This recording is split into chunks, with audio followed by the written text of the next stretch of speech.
అంటే అరవసీదర్ ఇష్యూ పైన మాట్లాడింది. సో మీరు ఒక మహిళ పైన చేస్తే బాగుంటుంది ఇంకా కూర్చున్నారు.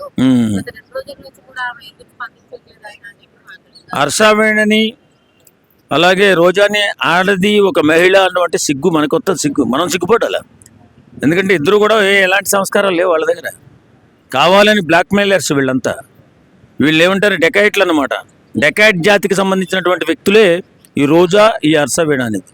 ఇలాంటి వాళ్ళని కూడా ఆడవాళ్ళు అనడం, మహిళలు అనడం, వాళ్ళు ఏదో అన్యాయమే జరిగిపోతున్నట్టు, నిజాలు మాట్లాడుతున్నట్టు, వాస్తవాలు చెబుతున్నట్టు అభూత కల్పన చేసి ఇష్టానుసారంగా మాట్లాడుతుంది రోజా. కాబట్టి రోజా మాటలు పట్టించుకోవాల్సిన అవసరం లేదు. అక్కడ అపవిత్రం జరగలేదు, ఇక్కడ అన్యాయం జరగలేదు, వాస్తవం ఇది.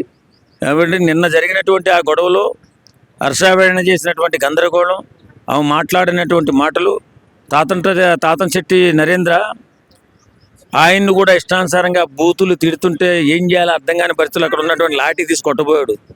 ఒక దెబ్బ కొట్టాడో నాకు తెలుసు. ఏదేమైనా